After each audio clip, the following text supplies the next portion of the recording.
원상 상륙작전 주력 부대였죠. 미 해병 1사단이 병력과 장비를 탑재하는데 그게 언제였냐? 10월 6일부터였고요. 네. 10일 만에 원산항을 향해 출항하게 됩니다. 그죠? 미 해병대가 원산에 처음 도착한 날이 19일이었습니다. 그죠? 근데 원산 앞바다에 뭐가 많아요? 기뢰. 앞에 그렇죠. 여기에 또 발목이 잡힌 거여서 그 기뢰를 제거하는 소해전이 10월 10일부터 착수가 됩니다. 그냥 금방 끝날 줄 알았죠. 근데 이게 2주 동안 돼요. 기뢰가 사실 지뢰와 달리 굉장히 복잡합니다. 종류도 훨씬 많고요. 조금 더 많이 쓰였던 것이 바로 뭐냐면은 자기장을 이용하는 거예요. 자기 감은 기뢰라고 하는데 철과 같은 물질들은 이게 자력선이 외부에서 미치면은 이 내부에 있는 그 전자가 그 자기장 방향으로 같이 딱 정렬하려는 그런 성질이 있습니다. 이걸 대보시면은 움직인다. 네, 따라 움직여요. 요거에 따라서. 신기하네. 철인데 그럼 어떻게 되겠어요? 이 흔들리는 걸 딱 감지해서 뻥 터진다. 퍼지게 하면 되는 거죠. 신기하네요, 진짜.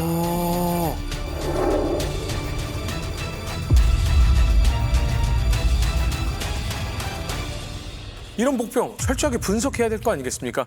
밀사쿨에서 분석해드리도록 하겠습니다.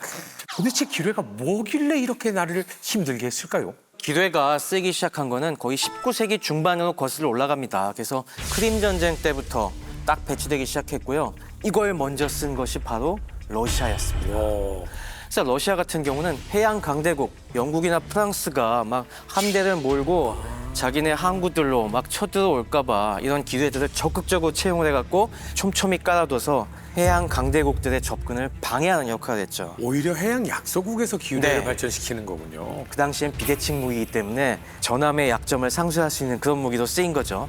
그래서 이미 크림 전쟁 당시에도 러시아는 1865개의 기뢰를 저기 상페테르부르크 입구 그 크론슈타트 군항 앞에 깔아갖고 영국 해군의 접근을 방해한 적이 있고요. 러일 전쟁 때도 되게 많이 쓰였습니다. 그래서 러일 전쟁 때도 일본 해군을 아주 괴롭혔어요. 발트 함대는 스시마 해전에서 처참하게 깨져나갔지만은 오히려 이 기뢰들이 일본 해군 함정들을 훨씬 많이 격침시켰습니다. 그래서 러일 전쟁 때도 무려 4,275개의 기뢰를 깔아갖고 일본에게 전함 2척, 순양함 2척, 포함 5척, 구축함 6척이나 피해를 입히는 어디 깐 거예요? 블라디보스토크 갔다? 리순 같은 데도 깔고 블라디보스톡 쪽에도 깔고 여러 군데 깔아갖고 방어적인 형태로 깐 거예요? 그렇죠. 예, 이건 방어 무기니까 군항을 보호하는. 그래서 굉장히 이 곤경을 겪게 만들었고요. 1, 2차 세계대전 때도 다른 국가들도 야, 이 기뢰가 굉장히 중요한 무기구나 해갖고 독일이건 러시아건 영국이건 프랑스건 이때부터 굉장히 많이 쓰기 시작합니다. 그 튀르키예가 1차 대전 때 기뢰를 써서 재미를 톡톡하게 봤었죠. 그죠. 보스포러스 해협을 갖다가 이제 막고 영국 해군이 접근 못하게 하는데도 기회를 갖다가 굉장히 많이 썼고요.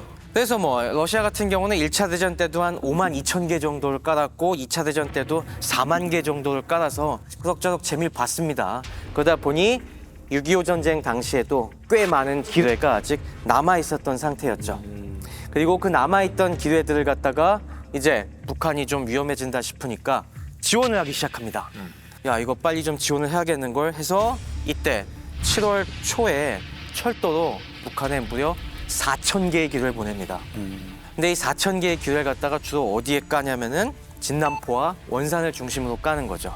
이 진남포와 원산에 지급한 기뢰는 어떤 거냐면은 계류식 접촉기를 주로 공급을 했습니다. 본체 무게만도 한 900kg에 그 안에 작약만도 한 200~300kg이 들어가 있는 어마어마한 기뢰인데요. 저렇게 생긴 겁니다. 저렇게 생겼는데 약간 팩맨처럼 생겼네. 네, 거의 팬맨처럼 생겼는데 저 위쪽에 둥그런 부분이 접촉하면은 터지는 그 기뢰의 본체 모양이고 저 위에 보시면은 뿔처럼 생긴 부분들이 있죠? 네. 그게 접촉하면 그 앰플이 바짝 깨져서 기폭을 시키는 부분이고요. 저 밑에 박스처럼 생긴 부분이 바로 닷입니다. 닷? 네. 그래서 강철 와이어가 저기 뚫뚫뚫 감겨 있죠. 그래서 저걸 어떻게 설치하냐면은 저걸 갖다가 배에다가 쭉 싣고서 설치선에 싣고서 쭉 가면서 저걸 바닷속에 순서대로 퐁퐁퐁퐁 빠뜨립니다. 그거구나. 저게 퐁퐁퐁. 네. 저게 빠뜨리면 어떻게 되냐면은 자, 왼쪽부터 보시면은 바닷속으로 퐁 빠졌습니다. 처음엔 약간 가라앉듯 하다가 물 위에 뜨는데 저 밑에 삐쭉 나와 있는 게 뭐냐면은 해저 감지선입니다. 저게 먼저 뚜루룩 풀려갖고 충분히 풀려 나왔으면은 그 다음에는 저 밑에 닷이 분리가 돼요. 그래서 닷에서 메어놓은 저 메인 강철 와이어가 쭈루룩 풀려나가면서 닷 부분이 밑으로 가라앉습니다. 쭉 가라앉다가 저 아까 해저 감지선에 딱 그게 해저에 닿으면은 그때부터는 이 강철 와이어가 안 풀려나요. 그러면서 그대로 그 끌고 상태대로 들어가는 다시 끌려 들어갑니다. 그럼 어떻게 되겠어요? 저기 수심, 해저 감지선만큼의 수심으로 쏙 가라앉겠죠. 저걸 보통 한 5m에서 10m 정도 깊이로 저렇게 가라앉게 만들면은 밖에서도 안 보이고 저 밑에 숨어 있다가 저 부분을 지나서 땅 저걸 건드리면은 터지게 되는 거죠. 근데 문제는 이걸 어떻게 없애냐, 어떻게 소외를 하냐 문제인데. 아, 그걸 좀 궁금했어요. 특별한 기술이 필요한 건지 뭐 이런 것들을. 저걸 그래서 어떻게 제거하면 될까요? 터트려요. 터트려야 되는데 먼저 어디 있는지 알아야 될 거 아니에요. 네. 그리고 물속에 있으면 터트리기가 되게 힘들잖아요. 네. 그래서 어떻게 해야 될까요? 띄워야 됩니다. 아, 저 와이어를 끊어. 맞습니다. 그래서 물속에 있는 FF, 기뢰를 네. 처리하는 가장 첫 번째 방법은 저 닷줄을 끊어야 돼요. 그래서 어떻게 하냐면 소회정에는 저 밑에 닷줄을 갖다가 감지할 수 있는 큰 이를테면 가위 같은 게 달려 있는 거예요. 와이어 절단기 같은 게. 그래서 이게 쭉 끌고 가면서 거기 딱 걸렸다 싶으면은 그 큰 와이어 절단기로 저 밑에 닷줄을 끊어버립니다. 뜨겠네요, 그냥. 끊으면 내 부력에 의해서 저 위에 있던 폭탄 부분이 붕 뜨고 위에 올라오면 어떻게 하면 되겠습니까? 걷어요. 뭐 걷어내도 되겠지만은 총으로 쏴요. 지난번에 본 것처럼 한포 같은 걸로 멀리서 쏴서 아예 터트려 버리는 게 속이 편하겠죠. 그래서 이런 식으로 하는 것이 가장 일반적인 방법이고 이걸 갖다가 기계 소해라고 합니다. 기계식으로 소해하는 거라고 해서. 근데 이게 안 통하는 게 있어요. 뭡니까? 바닥에 있는 거. 아, 해적 기뢰도 물론 그렇게 아니면 문제가 가뭄, 있고 가뭄. 촉식 기뢰가 아닌 것들. 감은 기뢰. 그렇죠. 자기 감은 기뢰가 네. 문제입니다. 자기 감은 기뢰는 저게 가까이 오면은 밧줄을 자르기 위한 그 제거 장치를 끌고 오던 소회정이 터져갖고 피해를 입겠죠. 그래서 저런 자기 감은 기뢰가 있으면은 좀 작업이 훨씬 까다로워져요. 그래서 그럴 때는 거꾸로 제가 감지하는 신호를 이용합니다. 자기장 발생기를 갖다가 끌고 가는 거죠. 그래서 이 배와 굉장히 유사한 형태의 이 자기장을 갖다가 교란시키는 장치를 갖고 지나가면은 배가 지나가는구나 이게 속아갖고 터지게 되는 거죠. 그런 식으로 터트리는 방식이 감응소해입니다. 요즘엔 그 수중 드론을 가지고 많이. 네, 요즘 수중 드론도 많이 하고 수압을 내보내는 거나 배 특성에 맞는 음파를 내보내는 여러 가지 장치들이 있습니다. 그래서 그 훨씬 더 까다로워지는 문제가 있죠. 신기하네요. 그래서 원산 앞바다에는 저런 계류 기뢰와 저런 자기 감은 기뢰가 섞여서 깔렸습니다. 그래갖고 북한은 이미 7월부터 소련 측 전문가를 파견해갖고 북한 인력들을 교육을 시켰는데 당연히 이게 쉽게 진전이 안 돼요. 또 자기 감은 기뢰를 까는 경우는 굉장히 교육을 많이 받아야 되기 때문에 북한 쪽 인력을 교육시켜서 안 되니까 자기 감은 기뢰는 소련 측 병사들이 직접 몇 개를 설치하는데 많이는 못 깔고 대신에 저렇게 물에 퐁퐁퐁퐁 빠뜨리기만 하면 되는 저런 계류식 기뢰를 갖다가 굉장히 많이 부설합니다. 근데 계류식 기뢰가 뭐 200대 1 이런 식으로 자기 감은 기뢰가 하나씩만 있어도 그래도 그 중에 하나가 있으니까 맞아요. 함부로 건드릴 수가 없으니까 시간이 엄청 걸리겠네요. 맞습니다. 바로 그걸 노리는 거예요. 그래서 저걸 섞어서 까는 겁니다. 그래서 이 당시에 8월 1일부터 본격적인 부설 작업이 시작이 돼갖고 우리가 본격적으로 북진을 할 때쯤에는 1,000개에서 2,000개 사이 정도가 쫙 깔려 있었다고 합니다. 어마어마하네요, 진짜. 그리고 그래서 이걸 갖다가 어떻게 설치하냐면은 배가 들어올 만한 백길 주변에 이걸 지그재그로 막 섞어서 깝니다. 바로 저 지도를 보시면 되는데 저게 바로 원산 앞바다의 모습입니다. 지금 저기 왼쪽 밑에 보시면 하얗게 칠해져 있는 네, 부분이 그게 아까 원산입니다. 본 원산항이고 영흥만. 그 오른쪽에 싹 항구를 막고 있는 튀어나온 데가 갈마반도예요. 그래서 저 큰 반도가 천연 방파제 역할을 하고 있는 거죠. 그뿐만이 아니라 저 주변에 입구에 섬이 많이 있습니다. 크게 보면은 원산항으로 접근하는 수로가 3개로 나뉘어집니다. 지금 저기 보면 석쇠무도와 응도 사이를 지나서 저 호도반도와 사도 사이를 통해서 이게 북쪽 수로입니다. 이렇게 해서 영흥만으로 들어오는 길이 있고 그다음 응도와 여도 사이를 통해서 그다음 또 사도 신도 그 사이를 통과하여 원산으로 가는 게 중간 수로. 그리고 마지막으로 저 응도와 여도를 지난 다음에 신도 남쪽으로 돌아서 갈마반도 옆을 통해서 원산항으로 들어오는 게 가장 많이 이용하는 이 주 수로가 있습니다. 이 3가지 수로만 확실하게 기뢰로 막고 있으면은 들어오기가 굉장히 힘들다는 얘기죠. 그래서 북한군은 저 세 개의 수로를 따라서 이 어뢰선을 갖다가 딱 직각으로 가로막고 있고, 또 그렇게 하면 너무 들키기가 쉬우니까 어떤 건 조금 비스듬하게, 어떤 거는 아예 그것과 평행하게 놓는 방식으로 다양하게 이렇게 부설을 합니다. 그러니까 저 섬들에는 뭐가 있겠습니까? 당연히 북한의 방어포대들도 있겠고, 그럼 그 좁은 백길 사이사이에 쫙쫙쫙 지그재그로 저런 기도를 갖다가 일직선으로 깔아 놓으면은 이게 굉장히 까다로운 겁니다. 한반도의 찰스턴인데요. 네, 거의 그 수준이죠. 좋은 비유셨습니다. 신경 씨. 감사합니다. 일단 문제가 소해 부대가 자체가 너무 부족했어요. 소해정은. 군축의 영향이 여기서도 미쳤습니다. 아, 존슨. 태평양 전쟁 말기만 하더라도 소해용 함정만 500척이 있었고 장교가 3,000명, 병사가 3만 명이 있었는데 이게 다 줄어갔고, 이 당시 6.25 전쟁이 시작될 무렵에는 태평양의 소해정이 단 19척밖에 없었어요. 아이고야. 우리만 갖고는 부족하기 때문에 그때 손을 내민 게 바로 일본이었습니다. 일본 노하우가 있으니까. 네.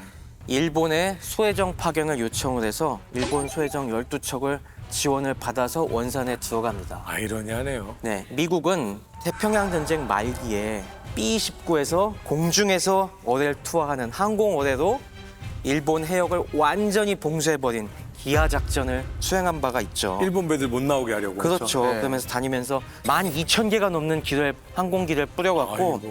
대전 중에만 일본 배가 670척 이상이 격침되거나 대파됐는데, 이게 정확한 지도를 놓고 뿌린 게 아니기 때문에 막 뿌려. 전쟁이 끝난 뒤에도 6,000개 이상이 일본 바다 주변에 남아 있었어요.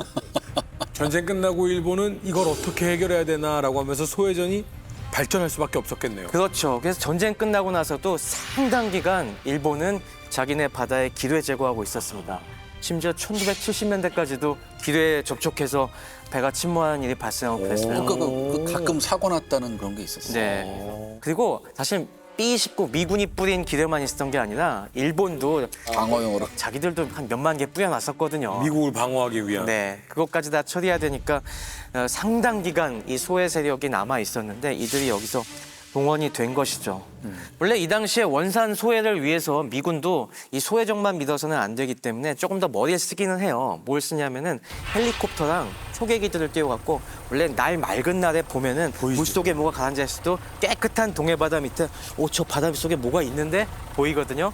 뭔가 보인다 싶으면은 즉시 폭격기들이 떠갖고 콜세어나 그런 것들이 폭탄을 쫙 뿌려갖고 바닷속에 가라앉으면 터지는 그런 신관을 달아서 미리 그렇게 좀 제거를 했습니다마는 워낙 많다 보니까 그렇게 다 제거를 못했어요.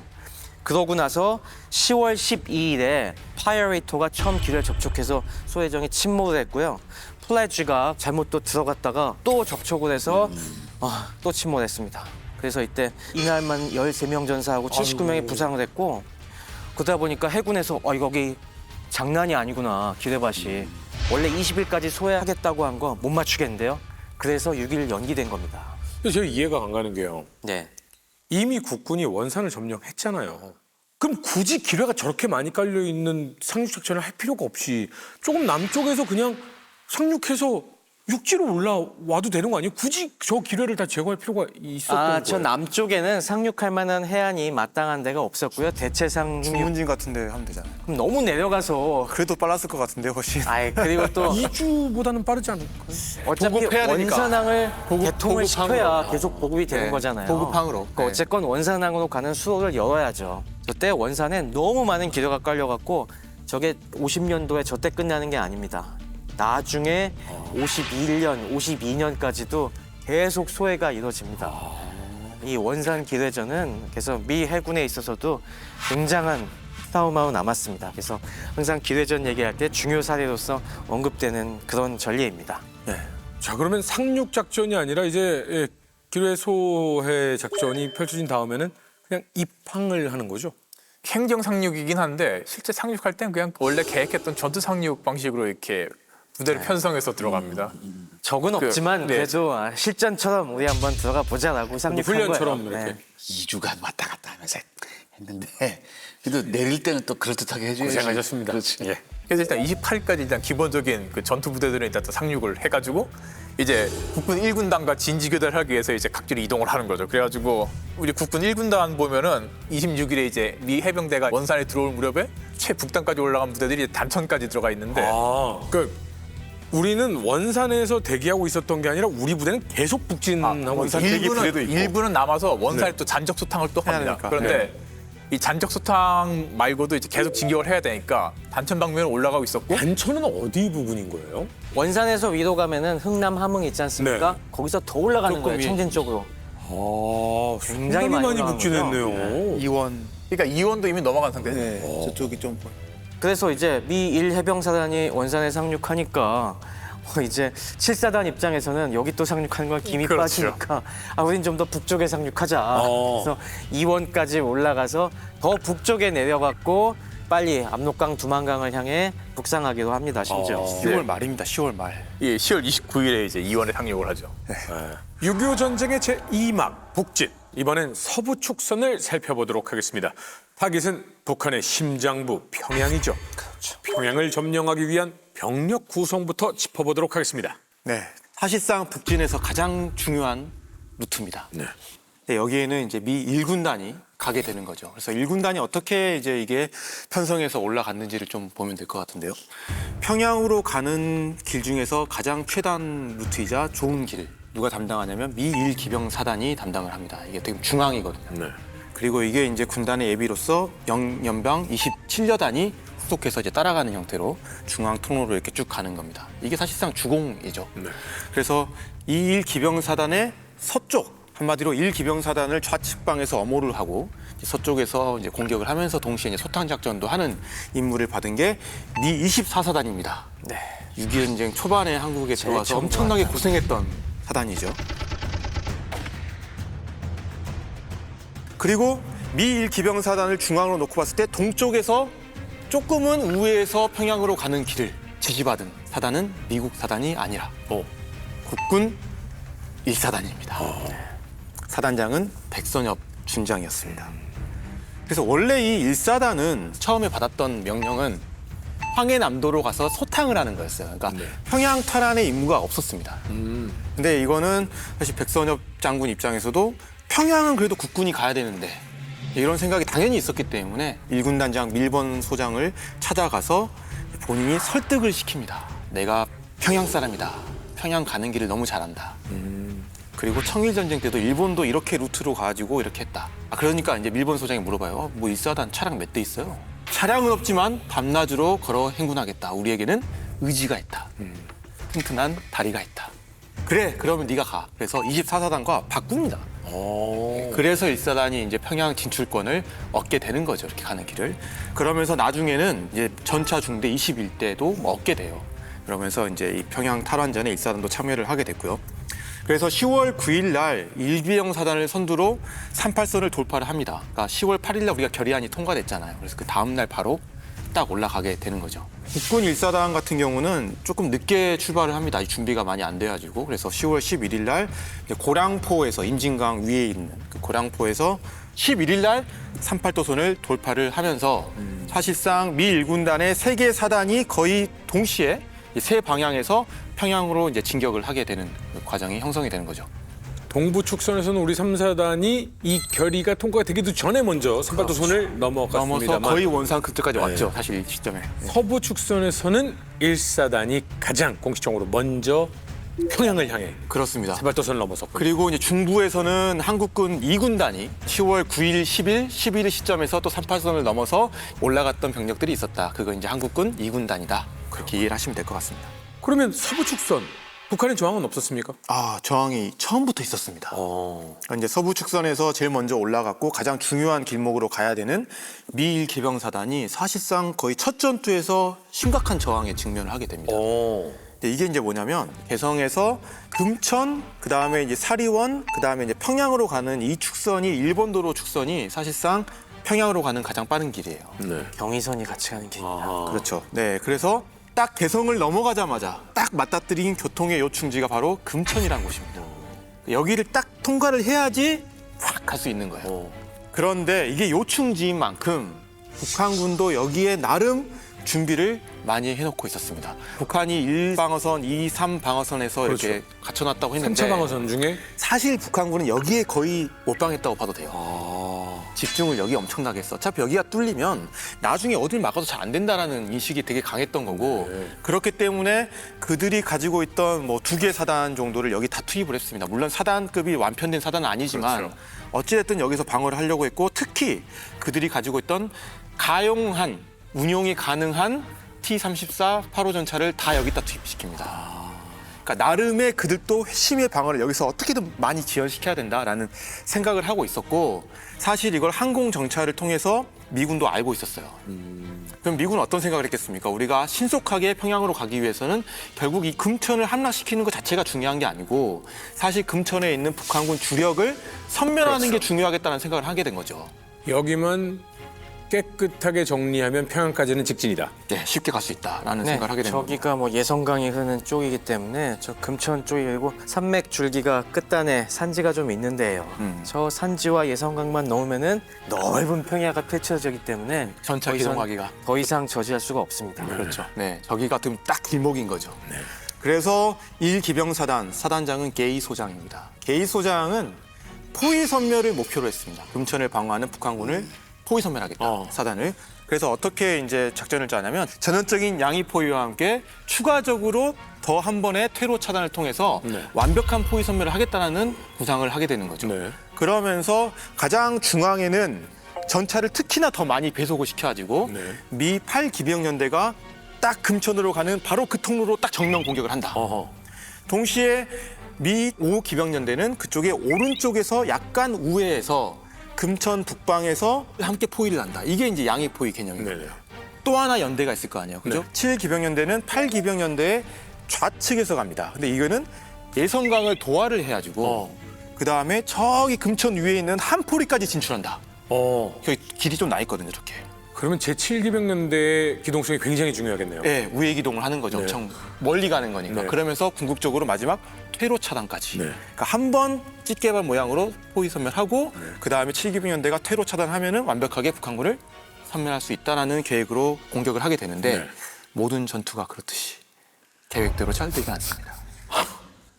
죄송합니다. 이게 제가 모든 전투를 좀 모든을 강조했던 이유는 뭐냐면 우리가 모두 계획대로 할 수 있겠다라는 막연한 믿음이 있어서 그래요. 그걸 좀 깨야 됩니다, 항상. 그렇죠. 예. 네. 계획을 세울 때는 항상 그래 이대로만 되면 돼라고 네. 좋은 생각을 하죠. 물론 계획대로 가는 게 좋긴 하겠지만 네. 우발적인 부분들이 정말 많이 일어나는 거거든요. 그걸 어떻게 잘 대처를 하고 해 나가는 게 사실 지휘관의 능력인 거고. 그럼요. 네, 많은 그래서 우발 계획을 항상 가지고 있어야 됩니다. 네. 어떻게 보면. 그래서 10월 9일 날 이제 공격을 시작을 하게 되는데 7기병연대가 우에서 가는 부대잖아요. 그렇죠. 예성강을 쉽게 도와요, 이것이. 좋았습니다. 우회로. 네, 네. 괜찮죠. 그리고 그리고 가장 중요했던 이제 8기병연대 정면 공격. 네. 잘 못 갔습니다. 일단 지뢰밭. 대전차 지뢰부터해서 북한군이 엄청나게 지뢰를 깔아놓은 거예요. 그래서 이날 하루 동안에 겨우 개성 북쪽에 있는 송악산 탈취에 그쳤습니다. 송악산은 바로 개성 위에 있거든요. 네. 송악산에서 딱 이렇게 보고 있으면 개성이 훤히 보입니다. 네.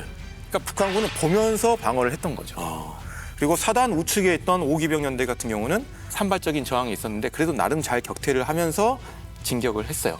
적이 저항이 미약했던 거죠. 네. 그 말은 북한군은 결국 이 금천에 정면에 많은 군대를 배치를 해놨던 네. 거죠. 그래서 8기병연대가 고전을 하게 됐고 다음 날까지 이제 계속 이 전투가 이어지게 되는데 10월 11일 같은 경우는 예성강을 도하했던 그 좌익에 있던 7기병연대가 야간 행군까지 하면서 그 배천 일대 고지군까지 확보를 합니다. 좋습니다. 그러니까 생각보다 꽤 많이 갔어요. 네.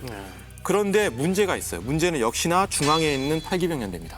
그러니까 진지전을 계속한 거야, 참호전. 그러니까 정말 이제 북한군도 최단 우트기 때문에 많은 배치를 해놨고 네. 지역이 계속 돈자되는 부분이 있었고 우측에 있었던 5기병연대 같은 경우도 북한군이 막 저지사격을 하면서 또 돈자되게 됩니다. 그러니까 이제 누가 나서야 되겠습니까?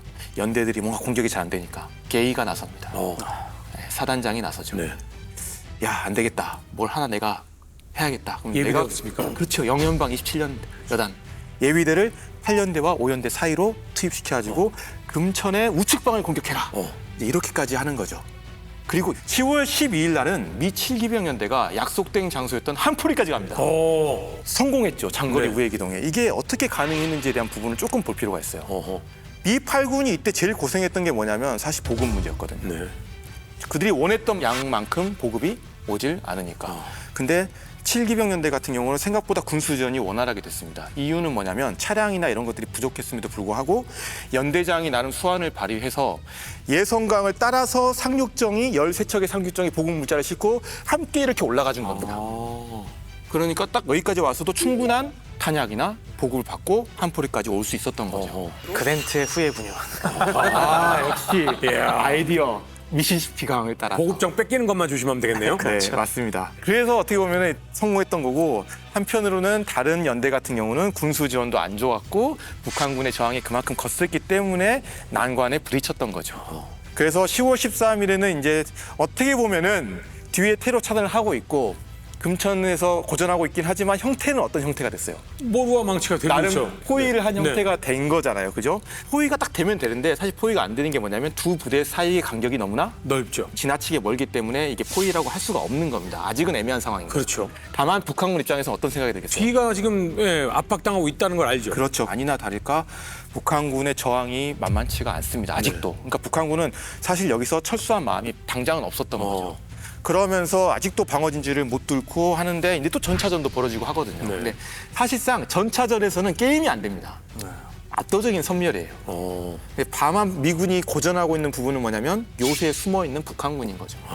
그런 의미에서 할 수 있는 거는 뭡니까? 결국 화력이죠. 압도적인 화력을 쏟아붓고 이제는 날씨도 좀 좋아지고 이런 부분들도 있어서 항공 지원도 엄청나게 많이 받게 되니까 북한군도 어차피 뒤도 막혀 있고 앞에 공격이 심하다 보니까 이제는 포기를 할 수밖에 없는 상황에 직면하게 됩니다. 그래서 이때부터 북한군이 이제 금천으로 철수하게 되는데 제가 지금까지 드린 말들은 거짓말이 하나가 섞여 있습니다. 뭘까? 뭘까요? 북한군은 사실 뒤에가 어떻게 되는지를 몰랐습니다. 아, 퇴로 차단이 됐다는 걸 몰랐군요. 몰랐습니다. 네. 그래서 딱 철수를 하는 과정에서 예상치 못한 7기병 연대의 공격에 엄청나게 많은 피해를 받게 되는 겁니다. 그런 의미에서 북한군이 섬멸됐다라는 평가를 여기서 내릴 수가 있어요. 그런데 사실 이 전투의 문제는 뭐냐면 작전 목표는 달성했습니다. 하지만 너무나 많은 시간이 걸렸습니다. 특히 아까 이제 중간에 27여단 같은 경우는 금천 이쪽으로 돌아서 가는 거였잖아요. 근데 길을 잘못 들여가지고 사실상 전투에는 참가도 못했었거든요. 그러니까 사실 미국도 여기서 많은 좀 문제점들이 있었죠. 이제 그럼에도 불구하고 14일 날은 연결 작전에 성공했고 금천까지 확보를 했고 주력 선멸을 하긴 했지만 점령에 5일이 걸렸다. 이 짧은 이 길에. 그리고 사실 이 기간 동안에 평양에 있었던 김일성은 북한 수뇌부는 평양을 탈취해버리군요. 네. 그리고 다만 우리가 그래도 여기를 뚫어냈기 때문에 이후에 이제 진격은 생각보다는 용이해졌군요. 쉽게 이제 올라가게 되는 거죠. 어찌됐던 제1목표였던 금천을 막고 있던 그 북한의 주력 부대는 선멸을 했다. 그렇죠. 이거에 네. 있어서는 분명히 어느 정도는 작전 성공을 한 거죠. 맞습니다. 네네. 자, 평양으로 가는 길이 뚫렸습니다. 이동로를 조금 더 들여다보도록 하겠습니다. 세 갈래 방향으로 진격을 한 걸 보면요. 도로 사정이 그나마 괜찮았던 거죠. 네, 황해도는 제가 북한 지형 설명에서도 드렸다시피 경기도에서 황해도 넘어가는 쪽 개성 일대에서의 몇 군데 자연장애물 예성강과 좀 산악지대만 넘으면은 그다음에 널찍한 평야가 있습니다. 그래서 일단 거기만 돌파하면은 특히 기갑부대가 가기 좋은 그런 진격로가 뚫려 있고요. 그리고 한국군 1사단이 택한 오른쪽 길도 안쪽이 조금 더 산악지대이긴 합니다만은 그래도 뭐 도로가 어느 정도 뚜렷이 발달돼 있던 곳이었고 쪽은 북한군 입장에서도 여기는 좀 그래도 작은 길인데 일로 많이 올까라는 그런 좀 허점이 있었기 때문에 네. 그걸 살려서 간다면 충분히 승산이 있는 길이었습니다. 그리고 우리의 그 세 갈래 병진 작전은 잘 먹혀 들어간 편이었죠. 그 다음에 이 예성강 전선이 뚫린 다음에 중요한 핵심 거점이 사리원입니다. 본격적인 대동강 방향으로 나아가는데 교통의 요지, 요 사리원인데 이 사리원 쪽에서는 북한이 이미 방어 전력을 상당수 소진해버리고 사실 이 무렵에 김일성이 아예 우리가 평안북도로 퇴각하기로 결정을 하면서 큰 저항을 포기하고 그대로 이제 따라 밀려 올라가게 됩니다. 그러다 보니까 이 무렵에 미 군단장은 평양 점령의 스피드를 좀 더 높이기 위해서 역시 다른 군단장들처럼 휘하 부대들에게 경쟁을 붙이기 시작을 합니다. 아무래도 팔이 안쪽으로 굽으니까 아군 휘하 미군 2개 사단에게 조금 더 가능성을 높게 봐서 두 사단장에게 얘기합니다. 야, 미 1기병 사단, 24사단 이제 길 좀 평탄해졌지? 팍팍 올라가라. 그리고 니들 중에서 먼저 사리원을 점령을 하면은 니들한테 평양을 먼저 진격할 수 있는 영광의 길을 열어주겠다. 이것만 보면은 사실 국군 1사단은 논외였죠. 국군 1사단은 아무래도 산악지대로도 험한 내륙으로 가니까 아이 쟤는 너무 늦을 거야 라고 했는데 그렇지. 전차도 없고. 네, 설마 쫓아올 수나 있겠어 라고 생각했는데 이걸 우리 국군이 뒤엎어냅니다. 가진 건 발, 우리는 이걸 역전해야 돼라는 그 의지를 가지고 여기서 평양으로 가는 레이스에 과감하게 배팅을 합니다. 그리고 또 이승만 대통령이 비밀 명령을 내리죠. 나중에 1사단장 백선엽 준장에게 미군이 평양을 먼저 점령하는 걸 그냥 볼 수는 없네. 반드시 우리 국군이 먼저 평양을 점령하는 이런 영광을 찾아도록 하게 이런 일명을 내립니다. 그래서 당연히 우리 국군이 평양을 먼저 점령하기 위해서 힘을 냅니다. 제가 미군에 대해서 조금만 보충을 좀 이제 드리자면 생각보다 어떻게 보면 쉽게 올라온 것 같긴 한데 그래도 어려움은 항상 있었던 것 같아요. 그렇죠. 네. 그렇기 때문에 이제 너무 늦어진다고 생각해서 경쟁도 붙이고 했던 부분이 있는 것 같은데 아까 이제 금천 전투가 잘 끝났잖아요. 어찌됐든 뭐 좀 지체되긴 했지만 근데 그 뒤로 바로 공격을 했어야 됐는데 15일 같은 경우는 악천후가 있었습니다. 비가 되게 많이 와서 사실상 기동로 자체가 진창이 돼서 거의 기동을 못하는 일이 있었고요. 16일 같은 경우는 금천에서 그 위로 올라가는 남천점 있는 그 국도가 하나 있는데 여러 부대가 다 섞여버립니다. 그러니까 잼이 여기서 진짜 발생을 하는 거죠. 그러니까 사실 기동로가 이제 제한되다 보니 네, 기동로에서 이제 기동을 할 때는 이제 이런 거를 방지하기 위해서 도로 우선권이라는 걸 줍니다. 근데 너희 부대가 먼저 가. 이 시간 동안 너희 부대만 써. 이런 게 있는데 사실상 전투를 하다 보면 이게 어기는 경우들이 많거든요. 호승심이라는 게 있으니까. 그렇죠. 그리고 실제로 막 합치다 보면 막 섞이는 경우가 있어요. 그래서 금천 포위전 같은 경우도 크럼베지 대령이 이끈 5기병연대가 포위를 하는 이 과정에서 국군 1사단 길로 들어와 버려요. 그래서 이제 백선엽 뭐 준장 같은 경우는 경로를 했다고 하는데 그럼에도 뭐 금천 전투가 중요하다고 생각해서 본인이 도로 우선권을 양보를 해주는 경우도 생기거든요. 이러다가 옷 잘못 입으면 체포당하잖아요. 맞습니다. 네. 그러니까 사실 이런 과정을 보면서 일본 군단장 입장에서도 미군 왜 이렇게 못 가냐 약간 이런 생각이 들어요. 특히 군단장도 누구한테 압박을 또 받고 있습니다. 바로 워커한테 엄청 압박받아요. 워커가 우리가 항상 사람 좋은 사람처럼 이야기를 하겠지만 부하들 되게 워커 무서워합니다. 불독이지 않습니까? 불독이죠. 그렇기 때문에 사리원에 먼저 도착하는 사단한테 평양 진공의 우선권을 주겠다라는 이런 걸 하는 거죠. 그래서 미군과 한국군의 경쟁뿐만 아니라 미군 안에서도 엄청난 경쟁이 여기서 또 막 붙는 겁니다. 그러니까 어찌됐든 이 사리를 엄청나게 받을 정도로 스트레스를 받으면서 사리원에 도착한 게 이제 1기병 사단이었던 거예요. 아, 거기에 1등으로 도착하면 사리가 나온다 그래서 사리원이에요. 네, 그렇습니다. 그래서 하나만 나온 게 아니라 사리원에 또 어떻게 1기병 사단이 들어갔냐면 미군도 이런 상황에서는 임기응변을 또 씁니다. 미군 하면 맨날 보급, 화력 이렇게 하는데 네. 이게 너무 강조돼서 그렇지 그들도 머리를 써요. 네, 그 어떤 머리를 썼냐면 사리원을 딱 보면은 사리원으로 가는 루트가 남에서 이렇게 올라가는 게 아니라 약간 위에서 꺾어져 들어가는 거예요. 네. 보이시죠? 네. 그래서 여기서 이제 1기병 사단의 이제 7기병연대 일대대에 있는 크라이노스 중령 같은 경우는 여기서 딱 사리원 코앞에서 북한군의 저항에 부딪힙니다. 머리를 딱 씁니다. 옆에 한국인 통역이 있었어요. 통역한테 시키죠. 나 소련군이야. 너희 도와주러 왔다. 그걸 북한군이 믿어요? 통역을 하니까요. 한국 사람이. 평양말로.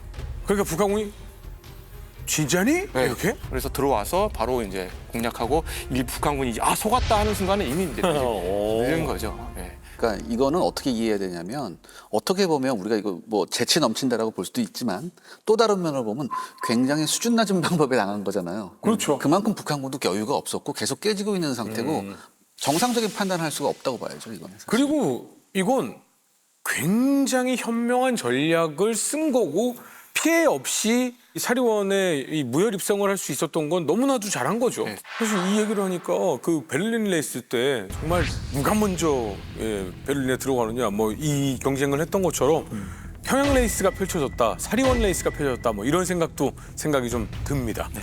자, 국군 1사단이 속도를 올리는 방법 무엇이었습니까?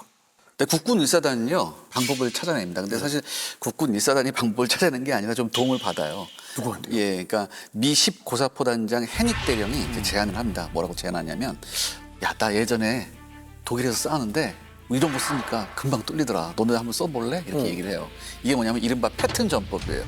패튼도 또 유명하죠. 네, 패튼 전법인데, 그러니까 쉽게 말해서 보병, 전차, 포병의 합동 전술을 쓰는데 세 단계예요. 첫 번째, 야포와 항공기로 북한군의 저항을 제압하고, 두 번째는 전차는 보병의 엄호 아래 진격하면서 적의 진지를 돌파한다. 마지막 세 번째는 뒤이어 주력 부대가 차량으로 신속하게 기동한다. 근데 사실 이거 보면 패튼 전법? 야, 그 2차 대전 때 웬만큼 기계화 부대 운영해본다는 건 다 한 거 아니야? 그렇지. 이거예요, 사실. 네. 아, 근데 문제가 있었죠. 이걸 하려면 필수적인 게 있습니다. 뭐 포병하고 항공은 어떻게 되는데. 충분한 전차가 있어야죠. 네, 그렇죠. 전차가 있어야죠. 그러니까 전차가 근데 우리가 없잖아요. 특히나 지금 1사단에게는 아무것도 없는 상태 아니에요? 아까 뭐라고 그랬어요? 우리한텐 다리가 튼튼한 있죠. 두 다리가 네. 있습니다. 이런 부대였어요. 그런데 미 1군단장한테 요청을 합니다. 전차 좀 달라. 그래서 처음엔 크게 기대 안 했어요. 셔먼 한 2대 줄까? 뭐 이렇게 했는데 의외의 결과가 나옵니다. 당시로선 최신형이었던 M46 전차 이걸 지원받게 돼요. 아니 미군들도 서로 지금 굉장히 경쟁을 하고 있는데 네. 최신형 전차를 줬어요. 네, M46 전차 21대로 편성된 미 6 전차대대에서 1개 중대가 우리 쪽으로 옵니다. 우와. 예. 이렇게 되면 패턴 전법 비스무리한 걸 해볼 수 있지 않을까 이런 생각이 드는 거예요. 또 M46은 패튼 전차잖아요. 그렇죠. 패턴 시리즈잖아요. 의미심장한 부분이죠. 동부 축선 소문을 들었나? 근데 이게 사실 우리가 뭐 이렇게 얘기할 때는 뭐 쉬워 보이잖아요. 패튼 전법은 현대식으로 용어를 표현하면은 보병, 포병, 전차, 기갑의 협동 작전입니다. 제병 협동 제병 협동이에요. 근데 지금 제병 협동은 항상 힘들어요. 쉽지가 않습니다. 이게 뭐 짜보고 실제로 이제 해보면 다 이해관계가 달라요. 뭐 병종끼리 다르듯이 보병도 다르고 포병도 다르고 전차도 다릅니다. 그거를 지휘관의 판단하에 일시적으로 전투력을 통합 운용해야 된다는 게 정말 현대식 한국군도 쉽지 않은데 그 당시에 한국군은 이런 경험을 해본 적이 없어요. 그렇죠. 그래서 미군 그 대령이 해보라고 딱 했을 때 이거 어떻게 하지? 약간 이런 생각이었을 거예요. 그렇겠죠. 그래서 첫날 해보는데 역시 안 돼요. 그래서 그나마 그래도 한국군이 좀 배움이 빨라서 그런지 모르겠지만 하루 만에 숙달을 했다고 합니다. 하루 만에? 예, 나름의 방식으로 숙달했죠. 물론 완벽한 방식은 아니겠지만 어떤 일이 모습은 그래도 가게 되는 거죠. 그리고 또 하나의 전제 조건이 하나 있습니다. 사단장이 선두의 전차에 타야 됩니다. 네. 최소한 2호 전차에는 타야 돼요. 그러면 사단장도 어때? 나름의 그 본인의 맞을 수 있잖아요. 목숨을 아까 걸어야죠. 먼저 전황을 파악해야 되니까. 네, 기계하고. 왜냐하면 봐야 되니까요. 네. 그러니까 용기가 필요한 겁니다, 나름. 그러니까 이게 통신도 엄청 중요하거든요. 네. 그러니까 한마디로 이걸 우리 국군이 여기서 하고 올라갔다라는 것은 국군이 이제 미국 같은 전투를 그래도 나름 할 수 있게 됐다라는 어떤 그런 의미가 부여가 되는 거죠. 지금 굉장히 중요한 말씀하셨어요. 이게 통신이 핵심입니다. 여기에서는 전차와 항공기 간의 통신을 해야 되고요. 그다음에 항공기와 포병 간의 통신을 해야 돼요. 그다음에 역시 포병과 전차 간의 통신을 해야 됩니다. 그래서 그걸 지도에 펼쳐놓고서 세 부대가 각각 지도에서 일치하게 공격 루트를 잡고 해야 되는 거예요. 굉장히 어렵죠. 예를 들어 지금 태블릿 같은 게 있어도 쉽지가 않을 텐데 당시는 음성 통신만으로 이걸 했었거든요. 굉장히 기적이라고 할 수밖에 없고 안 되면 야 그냥 하자. 그냥 쟤네가 일단 시킨 대로 해보고 뭐든 줘봐. 우리가 한번 해볼게. 이게 결국 굉장히 좋은 효과를. 그러니까 이렇게 해서 좀 잘 성과를 내니까 결국에는 처음에는 전차 중대가 왔는데 나중에는 전차 대대가 들어옵니다. 그렇죠. 그러니까 미군도 나름 이 사단하고는 함께 싸울만 하다라는 평가를 내리게 된 거예요. 증원이 됐다라는 건 분명 효과가 낮다는 그렇죠. 거죠. 그렇죠. 맞습니다. 네. 자, 국군 1사단 그러면 계속 전진을 하는 겁니까? 네, 국군 1사단이 그래서 조금 더 정상적인 방법으로는 그래도 평지에 더 많은 기동수단을 갖고 있는 미군과 상대할 수가 없으니까 밤낮이 없는 교차 진격으로 이 난국을 타개합니다. 백선엽 준장이 했다는 유명한 말이 전차는 낮에는 호랑이지만 밤에는 고양이다. 근데 이게 이제 그 문화적인 약간 충격을 받은 게 한국군은 야간도 가는데 미군은 야간에 놀아버리는 거예요. 쉬어버리는 거예요. 인천 상륙작전 스미스 사단장 해병 전술에서도 사단장이요. 봤듯이 미군은 웬만하면 무리하면 야간 진격을 안 하려고 해요. 그렇죠. 어떻게 역습을 받을지 모르는 상황이고 특히 전차는 더 위험하죠. 시야가 확 트이고 모든 상황이 확보가 돼야 전차의 화력을 충분히 발휘할 수가 있는데 밤처럼 깜깜한 데는 어디서 뭐가 날라올지 모르잖아요. 그래서 되도록 야간 공격은 자제하는데 그렇죠. 한국군 같은 경우는 야 그런 거 따져서 뭐하냐. 그러면은 밤에는 우리가 알보병이 나가서 계속 밀고 갈게. 너희 따라와라 나중에. 너희는 네. 밤새 그러면 좀 낮에 쉬었다가. 고생했으니까 쉬고 있어라. 전차는 낮에 빠르게 움직일 수 있으니 네. 낮에는 느리고 밤에는 움직일 수 있는 보병이 먼저 가겠다. 그렇죠. 밤새 행군을 해서 앞에 쭉 비워놓으면은 그럼 전차는 이제 원기를 회복하고 뚫린 기동을 향해서 쫙 앞질러 와서 열심히 강한 화력을 퍼붓고 그 사이에 또 이제 보병이 교차해서 계속 앞서거니 하면은 적에게 그야말로 쉴 틈과 재정비의 시간을 주지 않고 계속 갈 수 있다는 걸 우리가 찾아낸 겁니다. 특히 북한군이 이 당시 지리멸렬하고 그렇죠. 체계적인 방어를 세울 만한 여력이 전혀 안 됐기 때문에 네. 이게 제대로 먹혀 들어간 거죠. 어느 정도 속도로 가요, 그러면? 처음엔 우리도 뭐 하루에 10km 전진하기도 힘들었는데 불과 5일 만인 16일부터는 사리원 쪽으로 향하던 미군을 옆에서 앞지르기 시작을 하고 17일이 되면은 하루에 드디어 42km를 진입. 42km를 아니 간다고? 42km면 그거 아니에요? 왜 프랑스전에서 롬메리 하루에 40km 가고 그러잖아요. 그렇죠. 뭐 그렇게 굉장히 빠른 속도를 발휘해야 갈 수 있는 속도인데 이런 좀 기상천외한 보전포 협동을 통해서 달성이 된 겁니다. 독일군 능가하는 거야, 이제. 이래서 국군 1사단이 전진부대가 된 거예요? 지금도 프라이드가 장난 아니죠. 맞습니다. 네. 저 굉장히 기대되는데요? 네. 평양 입성 레이스 그럼 누가 1등 하는 거예요? 네, 그래서 이제 여기 또 참여를 하는 부대가 나옵니다. 여기 레이스에 네, 여기 또 누가 들어와요? 원래는 예정에는 없었는데 여기에 또 레이스에 다른 참여자들 제4, 제5의 참여자들이 끼어들어오기 시작합니다. 받고 레이스가 또 들어와요? 그렇습니다. 그러니까 이미 아까 이제 막 이승만 대통령이 편지 보냈다 이런 이야기 했잖아요. 불안한 거죠. 보험을 하나 더 들어야 되는 겁니다. 중앙부대? 그렇죠. 그래서 2군단? 맞습니다. 10월 10일 날 육군본부에서 원래 2군단은 원산 쪽으로 주로 가게 네. 되어 있었는데 루트 틀어라. 평양 쪽으로 가라. 평양 공격 지시를 이때 내립니다. 원산은 이미 거의 전이 끝났으니까. 네, 그래서 이제 2군단장인 유재흥 소장 같은 경우는 8사단장인 이성가 중장한테 1사단 작전 지역을 침범하지 않도록 진격로를 조심해서. 네, 곡산으로 해서 최대한 돌아서 평양 동북쪽 방향으로 진격하라는 지시를 내렸습니다. 근데 사실 육보는 이렇게도 좀 불안했어요. 그래서 10월 14일에는 원래는 육본의 예비 부대로서 있었던 신상철 중장이 지휘했던 7사단을 국군 2군단에 배속시켜가지고 이것도 평양 레이스에 투입시킵니다. 그러니까 추가적으로 2개의 사단이 더 레이스에 참여를 하게 되는 겁니다. 근데 제가 뭐 낮은 높이에서 그냥 질문 드리자면 포아이즈에게 질문 드리자면 이 베를린 레이스 때도 그랬지만 이 평양 레이스 때도 그렇고 이 군인들에게 혹은 이 각 국가에게 이러한 평양 레이스와 베를린 레이스 같은 이 레이스가 정말 큰 의미예요. 적의 수도를 탈환한다는 건 엄청난 의미잖아요. 정치력과 엄청난 상징성이 있죠. 그러니까 웬만한 나라는 수도가 내주면 전쟁이 끝날 수 있잖아요. 대부분 그랬었어요. 군인 입장에서도 자기 이름이 역사책에 어떻게 기록되는가가 갈릴 판국인데. 근데 이름이 바뀌어버리잖아요. 딱 들어가. 첫 번째 적의 수도를 탈환한 그렇죠. 부대. 네. 그리고 그 국가. 네. 이게 굉장히 상징성이 있는 거고요. 그렇죠. 네. 자, 그러면 평양 레이스 결과는요? 결과를 알기 전에 일단 우리가 평양을 좀 봐야 될 것 같습니다. 네, 알겠습니다. 제가 또 못 가본 곳이 하나 있습니다. 평양을 못 가봤습니다. 평양 전적지 답사. 당시의 평양과 지금 평양은 조금 다르다고 해요. 지금 평양은 훨씬 더 이제 사이즈가 커져서 특히 서쪽으로 더 많이 이제 발달한 부분이 분명히 있는 것 같은데 당시의 기준으로 좀 놓고 봤을 때 평양의 가운데에는 대동강이 흐르고 있습니다. 네. 그러니까 대동강을 두고 오른편에 있는 평양이 동평양입니다. 네. 동평양은 이제 공업지대가 주로 발달이 되어 있고 저 위쪽에는 이제 비행장이 있습니다. 평양 비행장도 있고 뭐 미림 비행장 같은 이제 비행장이 있고요. 저기 대동강을 두고 왼쪽 즉 서안 쪽에 뭐가 있냐면 본평양이 있습니다. 본평양? 평양. 서평양이라고 하는 거 예, 본평양. 혹은 서평양이라고 해요. 근데 지금은 워낙 서쪽으로 더 확장이 돼서 본평양과 서평양을 좀 분리를 시키는 것 같은데 그 당시에는 본평양이 서평양이었어요. 네. 거의 같다고 보시면 됩니다. 그래서 저기에 있는 게 뭐냐면 관공서 뭐 이런 것들이 주석국 뭐 예. 그 당시에는 주석국은 없었을 것 같아요. 그죠? 네. 그 냉면 유명한 데도 거기 있고. 모란봉 등등등 모란봉 다 등등등등. 전통적인 평양이 다 본평양에 몰려 있었죠. 네, 그렇죠. 당시의 인구는 50만이 넘었던 남북한을 통틀어서 두 번째로 큰 도시였습니다.